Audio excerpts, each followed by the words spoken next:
my one point I would add to that, and I so appreciate it, and I have so many questions too, but unfortunately we're not limitless on time in terms of like the difference between acquisition, retention, and people attention. But one of the things I think we're working on with clients is whether it's like SMBs or mid market. I think the behemoths, it's different. Is having been a merchant, having grown up in that side, but transitioned over, there's this historically major divorce between like merchandising and marketing in any organization. Mhm. Like whomever owns the product, whether it's like Mhm. televisions or toothbrushes or fashion, and whoever has to sell the product, they just seem to never be brought together unless it's at the Mhm. CEO level or the Mhm. president. You have to think at the end, at the beginning, which is how are you going to sell this?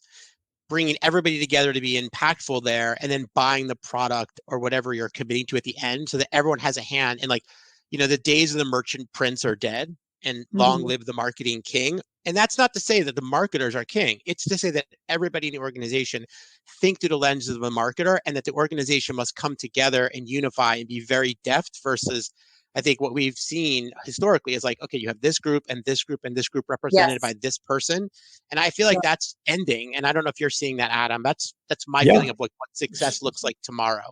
Yeah. And just a few years ago, three plus years ago, we're working with companies that have retail focused teams and e-commerce focused teams, and they did not mesh well together, right? There's a question of ownership, and retail teams have been within the organizations that are older and more mature. They've been with these organizations for so long.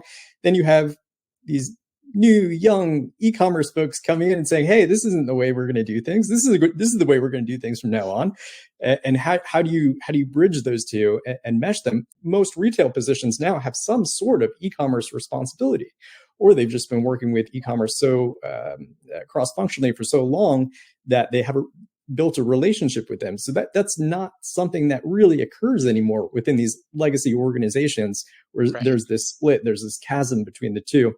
I think you're finding that naturally it's become more unified. And the companies that embrace that, the companies that foster that, are the ones that are successful. The organizations that just have a centralized vision from top down, that understand what needs to be done from a unified commerce perspective, and then hires in a way that there are not silos within the organization. E-commerce, digital, it's so fast paced, and there cannot be any friction within the organization or things are going to get stuck. You need to move incredibly fast in bringing new technologies in, implementing those technologies, deploying those new technologies. Same thing with marketing. If you're not able to do that effectively, you're not going to be successful. The best organizations are the ones, no matter their size, they're frictionless. They can make decisions. Feel free to make mistakes, correct those mistakes, learn from them, and keep moving. Those are the types of people that they hire top down, Mhm. and it's embedded within the culture of their organizations.